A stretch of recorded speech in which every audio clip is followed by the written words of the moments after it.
Hi my dear student, I am Ritesh Kumar Verma. मैं आप लोगों के लिए हाई स्कूल का नेक्स्ट टॉपिक लेके आया हूँ, respiration in human. Respiration in human और उसके साथ साथ रिस्पायरेटरी ऑर्गन इन ह्यूमन में। और उससे पहले आप ये चीज देख लें कि जैसे प्लांट रिस्पायरेशन इन प्लांट या पौधों में श्वसन, पादप में श्वसन। जैसा कि हम जानते हैं कि श्वसन की प्रक्रिया जो होती है या रिस्पायरेशन का जो प्रोसेस होता है वो प्रोसेस चाहे प्लांट हो या एनिमल दोनों में होता है। तो इससे पहले मतलब जो है ये चीज देखें कि प्लांटों में जो है किसी भी प्रकार का कोई जो है रिस्पायरेटरी सिस्टम नहीं होता, यानी नो रिस्पायरेटरी सिस्टम।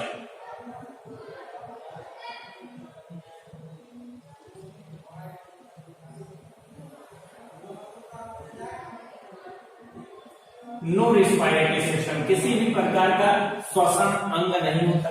इसमें प्रेजेंट क्या होता है, लीव्स में जो है कुछ पोर्स प्रेजेंट होते हैं जिन्हें स्टोमेटा कहा जाता है।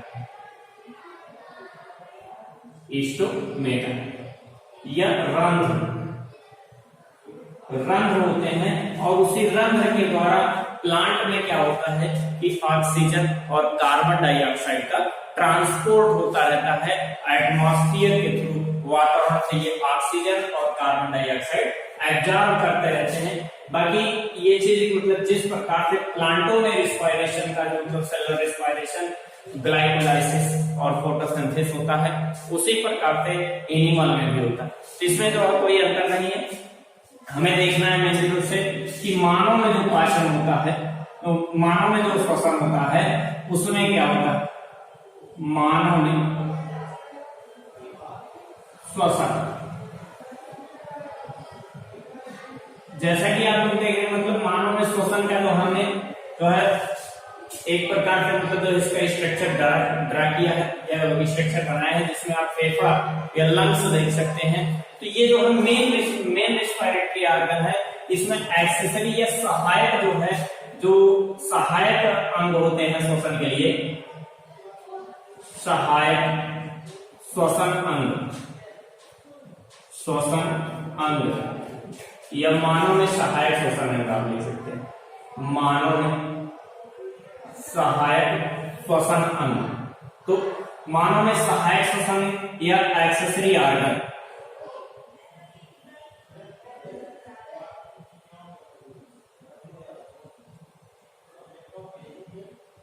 एक्सेसरी ऑर्गन, इसमें जैसे पहला पॉइंट आप कह सकते हैं नोज या नाक। और नोज के साथ नोज के अंदर उसमें खाली स्थान होता जो जिसे हम कह सकते हैं नेजल पैसेज।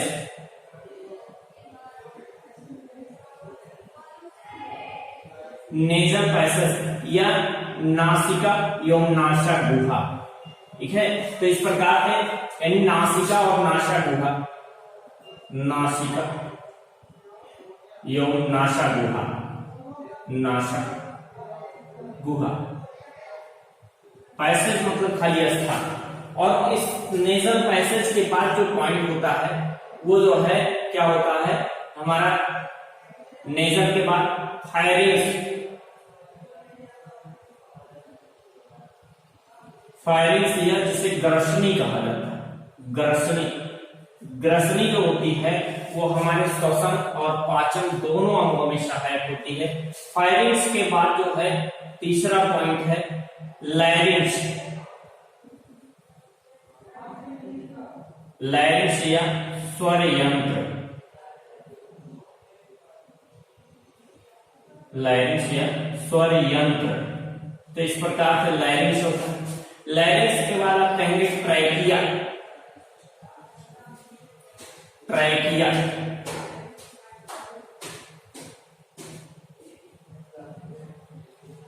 या श्वास नली, श्वास नली।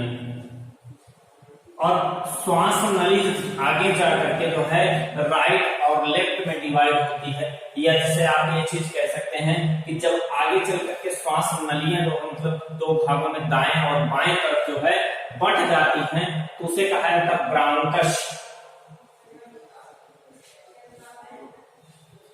ब्रांकस या श्वसनिकाएं,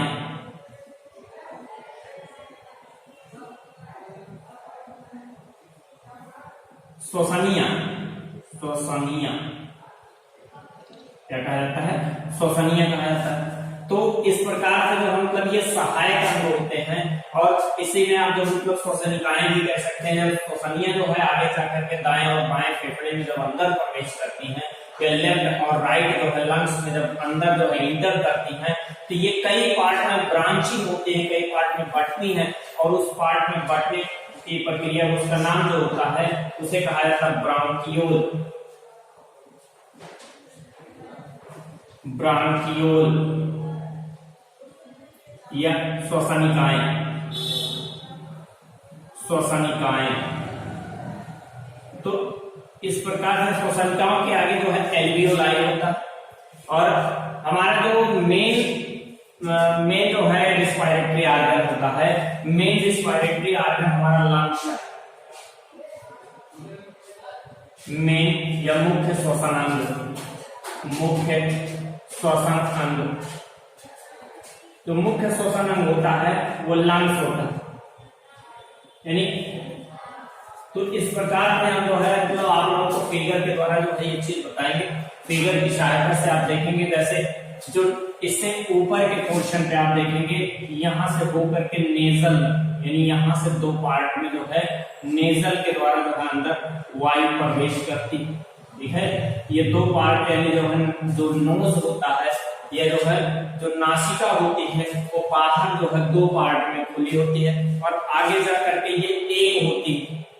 इनके बीच में जो होता है एक प्रकार का जो मतलब आप कह सकते हैं कार्टिलेजिनस जो है पार्ट पाया जाता है, कार्टिलेजिनस माइपीडियल पाया जाता है, जो इनको जो है जिसे जो नेजल सेप्टम कहा जाता है, या नाक के बीच में जो है इसे डिवाइड करने वाला एक सेप्टा होता है।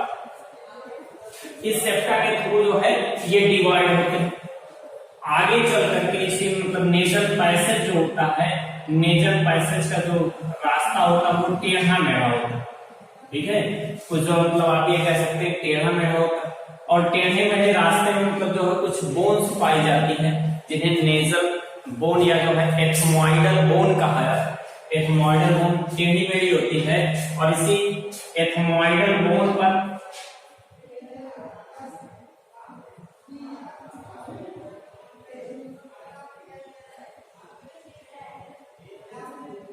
एथमोइडल बोन पर जो है एक मेम्ब्रेन पाया जाता है, एक आवरण पाया जाता है जिसे कहा जाता है सेनिटेरियन मेम्ब्रेन।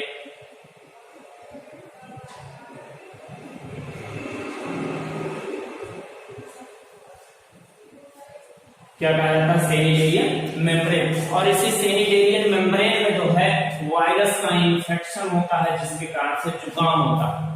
सेनिटेरियन मेम्ब्रेन का वर्क होता है म्यूकस का सिक्रीशन करना या एक लसलसित पदार्थ का जो है सिक्रीशन करना जिसे कहा जाता है म्यूकस। म्यूकस का सिक्रीशन करती हैं जिससे हमारा नेजल पैसेज हमेशा जो है लसलसा बना रहता है। नेजल पैसेज लसलसा बनता है तो इससे क्या होता है कि जब हम एटमॉस्फेयर के वायु को जो है अपने अंदर खींचते हैं तो उस वायु में बहुत से डस्ट पार्टिकल धूल के कण होते हैं, बैक्टीरिया वायरस इन सब के जो मतलब स्पोर्स होते हैं, ये सब जो है एटमॉस्फेयर में वायु में टहल रहे होते हैं, घूमते हैं और उनके कारण से हमारे बॉडी में इन्फेक्शन हो सकता है। ये अगर डायरेक्टली लंग्स तक पहुंच जाए तो उससे इन्फेक्शन होता है। तो इस प्रकार से इससे बचने के लिए जो मतलब इस प्रकार का जो मतलब मॉडिफिकेशन होता है, ये इस प्रकार का रूपांतरण होता है कि हमारा नेजल पैसेज का जो रास्ता होता है वो थोड़ा टेढ़ा मेढ़ा होता है, जिससे वायु जो है डायरेक्टली फेफड़े तक ना जा करके बल्कि घूम करके जाती है और बार बार वायु जब टकराती है तो उन स्थानों पर ये सब चीजें जो है रुक जाती है। और उसके बाद फिर जो है मतलब फायरिंग्स आता है। फायरिंग्स का वर्क ये होता है, फायरिंग्स पर पाया जाता है ग्लॉटिस, यानी कि ग्लॉटिस पाया जाता है। कहां पर पाया जाता है, फायरिंग्स में। यह ग्रसनी पर जो है एक इपिग्लॉटिस होता है जिसे कहा जाता है घाटी ढापन, या इसी को जो है कहा जाता है एडम्स एप्पल, ठीक है, मतलब जो है इस प्रकार से सॉरी इसको एडम सर्कल नहीं कहते बल्कि ये घाटी ढापन का वर्क करती है। यानी जब हम जो है श्वास खींचते रहते हैं उस समय जो है ये क्या करती हैं कि ये जो है जो श्वास खींचते समय, श्वास लेते समय जो है ये जो मतलब जो है डाइजेस्टिव सिस्टम के जो है पोर को बंद रखती है, यानी श्वसन तंत्र को बंद रखती है और पाचन तंत्र के जो है नली को बंद रखती है और श्वसन तंत्र खुला रहता है, जिससे वायु जो है डाइजेस्टिव सिस्टम में ना प्रवेश करके हमारे लंग्स में प्रवेश करता है। और उसी प्रकार से फूड मटेरियल के लिए होता है कि ये जो है श्वसन तंत्र को बंद करती है, या आप कह सकते हैं जो है श्वास नलियों को बंद करके रखती है, जिससे भोजन जो है डाइजेस्टिव सिस्टम में जाए। फूड मतलब जो है तो भोजन वो जो है कहाँ पर जाए, हमारे पाचन अंग में जाए, श्वास नली में ना। ठीक है, तो ऐसा कंडीशन होता है। कभी कभी आप देखते हैं कि जो श्वास लेते समय अगर निगल भी रहे थे कोई वस्तु, तो उस समय फेफड़े के अंदर ये जो है भोजन का पार्टिकल चला जाता है, और जब भोजन का पार्टिकल फेफड़े के अंदर तक चला जाता है उस समय क्या होता है, फेफड़े से बहुत तेजी से वायु जो है बाहर निकलती है। यदि भोजन का कण जो अंदर रह जाएगा श्वास नली में तो व्यक्ति की मृत्यु हो जाएगी। तो उसके लिए उस कण को बाहर निकालेंगे, बहुत तेजी से फोर्स से वायु बाहर निकलेगी, और जिसके द्वारा जो है वो पार्ट जो होगा वो पार्ट भी जो है बाहर निकल जाएगा। लाइरिंग्स जो होता है, इसके बाद का पोर्शन फायरिंग्स पर लाइरिंग्स है, या लाइरिंग्स को कहा जाता है स्वर यंत्र। स्वर यंत्र, इस स्वर यंत्र को कहा जाता है एडम्स एप्पल, यानी ये पुरुषों में थोड़ा सा अधिक विकसित और बाहर से जो है मॉर्फोलॉजिकली रूप से ये क्या होते हैं, या बाह्य संरचना के आधार पर बाहर की तरफ उभरा हुआ दिखाई देता है, लेकिन स्त्रियों में ये दिखाई नहीं देता। इसीलिए जो है इसे क्या कहा जाता है, इसे जो है एडम्स एप्पल या आदम का एप्पल कहा जाता है। तो इस प्रकार से जो लाइरिंग्स होती हैं, लाइरिंग्स का भी यही वर्क है। ठीक है, और लाइरिंग्स से आगे जो है एक पाइप लाइन, एक जो है नलिका जैसी संरचना होती है, उस नलिका जैसी संरचना को ट्रैकिया या श्वास नली कहा जाता है। श्वास नली कहा जाता है। और ये श्वास नली जो होती है इनमें आप देखेंगे कार्टिलेजिनस रिंग प्रेजेंट होती है। स्थान स्थान पर जो है कुछ जो है कार्टिलेज के छल्ले पाए जाते हैं। इन छल्लों का काम क्या होता है कि ये जो है इस पाइप को बटुरने से मतलब जो सिकुड़ने से बचाती रहती है। तो इस कंडीशन में कार्टिलेजिनस रिंग जो होती है ये वर्क करती है हमारे जो है पाइप को जो है क्या करने के लिए, यानी एक प्रकार से जो है पाइप को बचाने के लिए, चिपकने से बचाने का वर्क करती है। और फिर जो है ट्रैकिया होता है, जो ट्रैकिया होता है, इस ट्रैकिया के आगे जब ये जा करके दो पार्ट में डिवाइड, ट्रैकिया हमारा दो पार्ट में डिवाइड होता है, दो भागों में बढ़ता है, जिसे हम कहते हैं ब्रोंकस या श्वसनीय। क्या कहा जाता है? श्वसनीय। ये श्वसनीय कहलाती है। और श्वसनीय के द्वारा जो है इस प्रकार से जो श्वसनीय होती है, ये श्वसनीय दो भागों में बटी हुई होती, और इन दोनों भागों के द्वारा फिर जो है ये दाएं और बाएं फेफड़े में प्रवेश करती है। अब थोड़ा सा हम लंग्स के बारे में देखें कि जो हमारा लंग्स होता है या फेफड़ा होता है, इसके ऊपर एक जो है आप कह सकते हैं फुफ्फुसा वरण। क्या पाया जाता है? फुफ्फुसा वरण, या जो है फुफ्फुसा वर्ण पाया जाता है।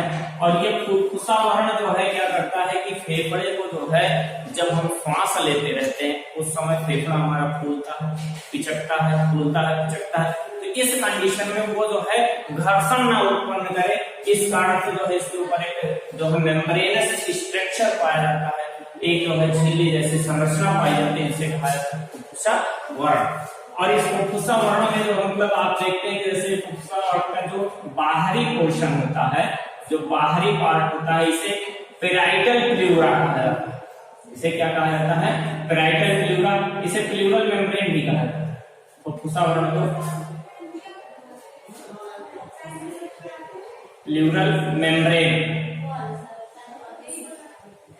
प्लूरल मेम्ब्रेन भी कहा जाता है।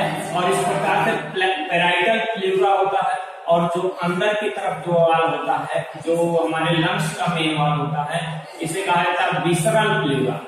ठीक है, तो पैराइटल प्लेउरा और विसरल प्लेउरा के बीच में कुछ जो है लिक्विड मटेरियल पाए जाते हैं, कुछ जो है द्रव पदार्थ पाए जाते हैं, जो द्रव पदार्थ जिन्हें जो है मतलब प्लूरल फ्लूइड कहा जाता है, जिसे जो है क्या कहा जाता है, प्लूरल फ्लूइड।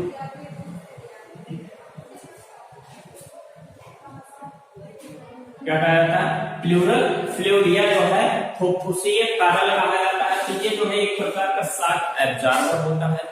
दूसरी चीज जो है मतलब इन्फेक्शन से जो है इसको जो है फेफड़े को बचाता है। तो इस और दूसरी चीज फेफड़े से जब मतलब हमने बताया था ब्रांकस होते हैं, ब्रांकस जो है आगे जाकर के ब्रांकियोल में या श्वसनिकाओं में डिवाइड होते हैं, श्वसनिकाओं में